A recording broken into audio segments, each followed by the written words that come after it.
Assalamualaikum warahmatullahi wabarakatuh. Waalaikumsalam warahmatullahi wabarakatuh. Ibu ulangi yang semangat ya.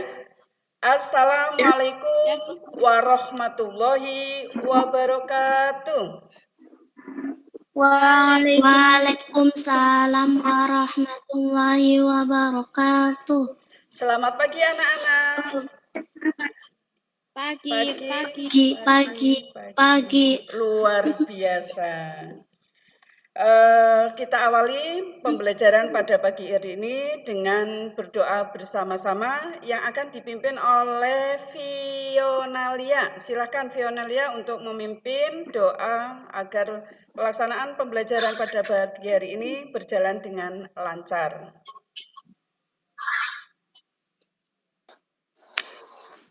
Dimulai. Yuk, berdoa. Mulai.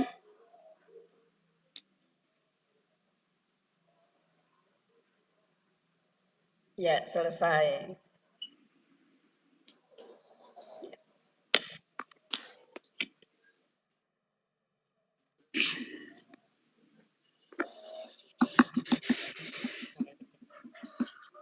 Untuk pembelajaran pagi hari ini, Ibu akan melanjutkan materi pembelajaran minggu yang lalu, yaitu tentang teks laporan percobaan. Sebelum Ibu lanjutkan, Ibu akan menyampaikan sedikit tentang protokol kesehatan yang harus selalu ditaati oleh kalian semua. Tetap menggunakan masker, kemudian tetap jaga jarak juga. Nah, apakah kalian masih ingat materi pembelajaran teks laporan percobaan yang Ibu sampaikan minggu yang lalu? Nurul Aziza? Iya, kemarin sudah disampaikan mengenai pengertian teks laporan percobaan dan kemarin apa ya? Ciri dari teks laporan percobaan. Seperti itu ya? Ya. Ada yang masih ingat? Siti Nurul Amelia barangkali? Oke. Siapa yang bisa membantu? Pengertian laporan teks percobaan, Bu. Iya. Teks laporan percobaan merupakan bentuk laporan hasil praktik, pengamatan, dan penelitian. Teks laporan percobaan ditulis berdasarkan percobaan yang dilakukan. Iya, masih ingat ya pengertian yang Ibu sampaikan pada minggu yang lalu. Nah, ciri-ciri dari teks laporan percobaan masih ingat tidak cirinya? Masih, Bu. Iya, siapa yang akan menjawab? Saya, Bu. Oke, Nurul ya, silakan Nurul. Ciri-ciri teks laporan percobaan. 1. Disusun berdasarkan hasil pengamatan, penelitian, dan percobaan. 2. Kemudian secara objektif berdasarkan fakta dan kebenaran yang dapat diuji. 3. Disusun berdasarkan struktur isi teks yang runtut dan sistematis. 4. Menggunakan bahasa ilmiah, baku, jelas, komunikatif, dan logis. 5. Disusun dengan data lengkap sebagai pendukung laporan. 6. Disusun secara menarik dan interaktif. 7. Menuntaskan masalah secara terperinci dan lengkap. Oke, jawabannya lengkap sekali. Baik, untuk pertemuan hari ini Ibu akan melanjutkan materi yang selanjutnya, yaitu tentang fungsi teks laporan percobaan.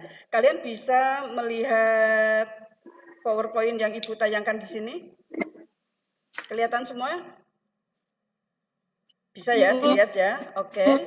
Kamu amati bahwa fungsi teks laporan percobaan itu ada 5. Yang pertama, informasi. Yang kedua, bukti. Yang ketiga, dokumentasi. Yang keempat, pemecahan masalah. Dan yang kelima, pertanggungjawaban. Nah, kenapa dalam teks laporan percobaan itu terdapat informasi? Nah, di sini informasi itu penting. Misalnya, kalian semuanya mengetahui dan suka dengan makanan yang dikatakan bakso. Semuanya suka bakso ya? Yang dikatakan bakso. Iya, semuanya tahu bakso.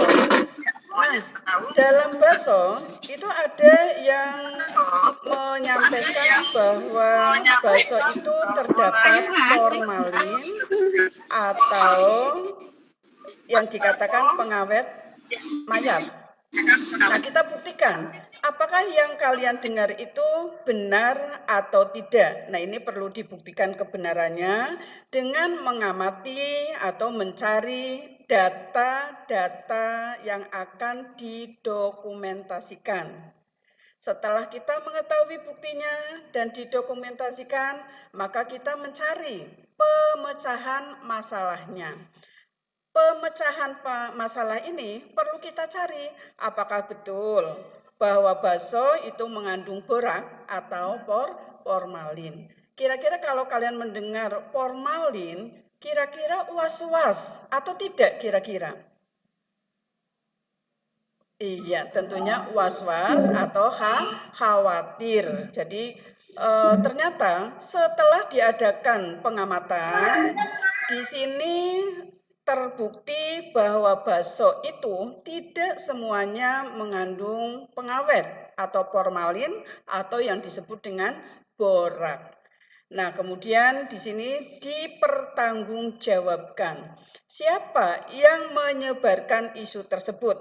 Nah, di sini harus dibuat laporannya, dibuat pertanggungjawabannya. Nah, ternyata tidak. Sehingga sampai sekarang bakso masih digemari oleh semua kalangan, baik anak-anak, remaja maupun orang tua. Ya, di sini fungsi dari teks laporan percobaan. Adapun kalau kita membuat laporan percobaan, kita harus menentukan judul. Nah, kamu perhatikan di sini strukturnya ada 1, 2, 3, 4. Ada 4 struktur kalau kita membuat laporan percobaan. Yang pertama, judul, yang kedua tujuan, yang ketiga bahan dan alat, yang keempat langkah-langkah kegiatan. Nah, ini perlu kalian catat, struktur dari teks laporan itu ada 4. Lanjut. Setelah kita mengetahui struktur, kita juga harus mengetahui aspek kebahasaan teks laporan percobaan. Nah, adapun aspeknya ini juga dibedakan menjadi 4. Yang pertama, intonasi suara. Yang kedua, pengucapan kata. Ketiga, gerak tubuh. Yang keempat adalah pandangan mata. Apakah kalian tahu apa yang dimaksud intonasi suara? Ada yang tahu? Oke, intonasi. Nah, di sini dalam laporan lisan tentunya. Penekanan antara tinggi rendahnya suara. Jadi ada yang keras, lunak, nah tinggi, rendah. Nah, disinilah yang dikatakan intonasi. Sedangkan pengucapan kata, jadi lafalnya kita harus jelas. Kata-kata yang diucapkan itu harus jelas. Dalam berbicara secara langsung, gestur, nah gerak tubuh kita itu diusahakan jangan berlebih-lebihan. Jadi harus secara wajar-wajar saja. Sedangkan yang keempat adalah pandangan mata. Apabila kita berbicara dengan orang lain, maka tataplah lawan bicara kita. Nah, disinilah yang dikatakan pandangan mata. Jelas ya? Oke, kita lanjut yang berikutnya. Langkah menulis. Langkah menulis teks laporan percobaan, di sini ada 5. Yang pertama, menentukan judul. Yang kedua, menyusun tujuan. Yang ketiga, menyusun struktur teks laporan. Yang keempat, menggunakan bahasa sesuai dengan PUEBI. Yang kelima, menyunting. Nah, siapa yang tahu kepanjangan dari PUEBI itu apa?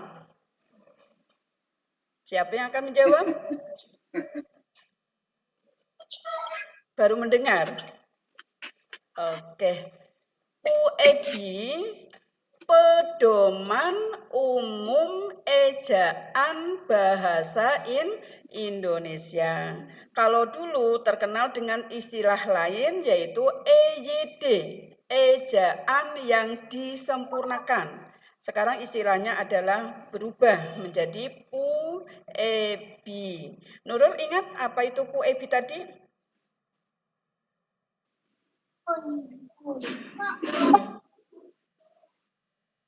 Apa, Anggi? Yuli? Pedoman Umum Ejaan Bahasa Indonesia. Betul, Pedoman Umum Ejaan Bahasa Indonesia. Jadi di sini langkah menulisnya, Ibu ulang, ada 5. Menentukan judul, menyusun tujuan, menyusun struktur teks laporan, menggunakan bahasa sesuai dengan PUEBI, dan menyunting. Nah, apa itu menyunting? Di sini perlu kalian ketahui, menyunting teks laporan dibedakan menjadi 3. Yang pertama, membaca teks laporan sampai selesai. Yang kedua, menemukan kesalahan berbahasa dalam teks. 3, memperbaiki kesalahan berbahasa pada teks. Dari ketiga istilah tersebut, tentunya tidak asing bagi kalian. Sudah paham semua ya? Caranya, baca teks laporan sampai selesai. Maksudnya dari awal hingga akhir itu harus dibaca. Kemudian setelah kita membaca, di situ kita akan menemukan kesalahan penggunaan bahasa dalam teks. Ini bahasanya menggunakan bahasa non baku, ini bahasa baku. Nah, dalam laporan itu harus tahu bahwa bahasa yang dipakai itu menggunakan bahasa baku. Apa itu bahasa baku, anak-anak? Ada yang tahu? Yuli? Bahasa yang sesuai dengan kaidah bahasa Indonesia yang baik dan benar. Kemudian setelah mengetahui kesalahannya, oh ini bahasanya non baku, kita perbaiki. Nah, setelah kita perbaiki, barulah teks laporan itu jadi.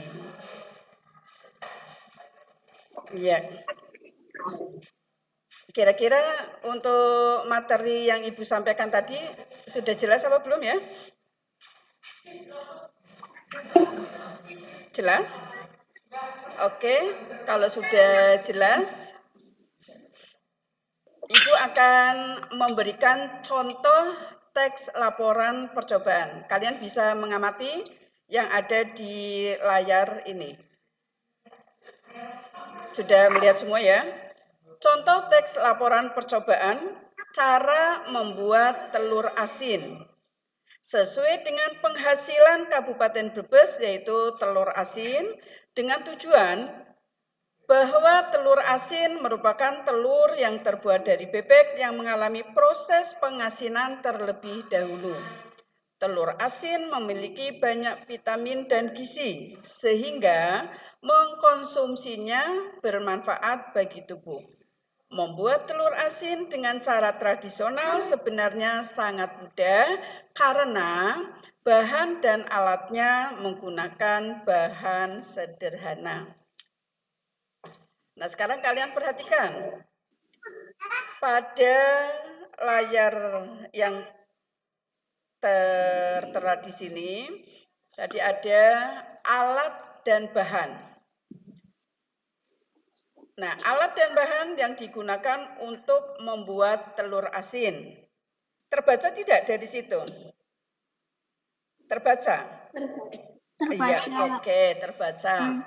Nah, alat yang dibutuhkan itu cukup yang pertama baskom. Semuanya kenal baskom ya? Nah, baskom kalau jumlahnya banyak berarti menggunakan ember. Kemudian amplas. Adapun bahan yang dibutuhkan, yang pertama telur bebek, yang kedua garam, ketiga abu gosok, yang keempat adalah tanah liat. Bahan yang dibutuhkan itu mudah kita dapatkan di lingkungan di mana kita berada. Langkahnya bagaimana cara membuat telur asin tersebut? Nah, langkahnya ada 4. Yang pertama, pilih telur bebek, dicuci dan kulitnya diamplas sampai tipis. Yang kedua, campurkan tanah liat, garam, dan abu gosok sampai tercampur semua. Yang ketiga, lapisi telur yang sudah diamplas menggunakan bahan yang sudah dicampur tadi. Yang keempat, diamkan telur pada ruang normal sampai 20 hari atau 3 minggu. Ya. Hasil percobaan. Telur bebek dibuat melalui tahap dan proses, menghasilkan telur asin yang sempurna dan lezat, serta sangat cocok dikonsumsi dengan nasi. Dengan pengasinan ini, telur menjadi tidak terlalu amis. Nah, itu hasil percobaan membuat telur asin. Kesimpulannya, telur asin memiliki kandungan gizi yang lengkap, sangat cocok dikonsumsi oleh masyarakat segala usia. Bagi penderita darah tinggi, tidak boleh mengkonsumsi telur asin karena kandungan garam telur asin yang tinggi dapat memicu tekanan darah naik. Ya, materinya sudah selesai untuk pertemuan pagi hari ini. Ada yang mau bertanya anak-anak? Sebelum Ibu akhiri untuk kegiatan pembelajaran pada pagi hari ini? Oke, tentunya contoh teks laporan yang Ibu contohkan tadi bisa kalian praktikkan di rumah, tetapi kalian bebas menentukan. Kalian boleh teks laporan percobaan yang lain seperti membuat tempe, membuat tape, atau membuat taplak meja. Bisa semuanya ya? Oke. Bisa langsung di screenshot Mas, sudah difoto. Senyum semua, suruh senyum. Iya. Oke. Sebelum Ibu akhiri, Ibu beri kesempatan terlebih dahulu. Apakah kalian ada yang mau bertanya?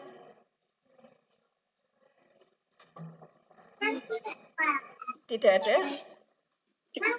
Sudah jelas semua? Oke. Kalau dianggap sudah jelas semua, nanti kalian bentuk kelompok. Ya, satu kelompok terdiri dari 5 anak. Nah, nanti tugasnya Ibu kirim lewat WA Group. Kalian boleh menentukan kelompoknya sendiri-sendiri. Dalam satu kelompok terdiri dari 5 anak. Nah, adapun tugas kalian bebas mau membuat yang Ibu contohkan tadi boleh, yaitu membuat telur asin, atau kalian membuat yang lain, misalnya tape. Nah, kira-kira tape. Nah, untuk tape, kalian tahu tidak bahan baku tape itu apa kira-kira? Singkong. Singkong, betul. Nah, tentunya kalian sudah tahu bagaimana caranya agar menjadi tape. Nah, kalian urutannya itu harus tahu langkah-langkah apa saja yang harus kita lakukan.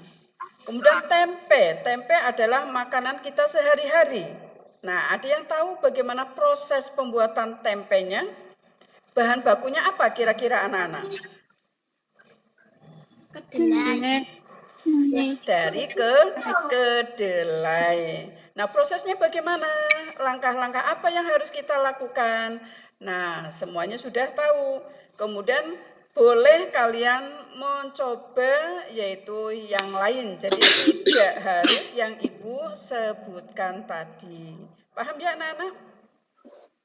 Paham, Bu. Paham, alhamdulillah. Kegiatan pada pagi hari ini, kalau sudah tidak ada yang mau bertanya, berarti Ibu anggap cukup. Untuk absensi, nanti kalian bisa lewat WA. Siapa yang belum sempat hadir, kalau sakit, mudah-mudahan cepat sembuh, sehingga bisa bertemu dalam kegiatan pembelajaran Ibu di pertemuan yang akan datang. Seperti itu ya? Iya.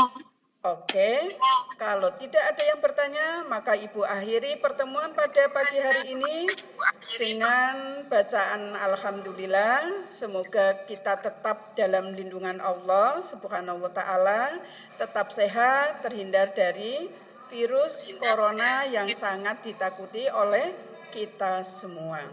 Ibu akhiri, wabillahi taufiq wal hidayah. Wassalamualaikum warahmatullahi wabarakatuh.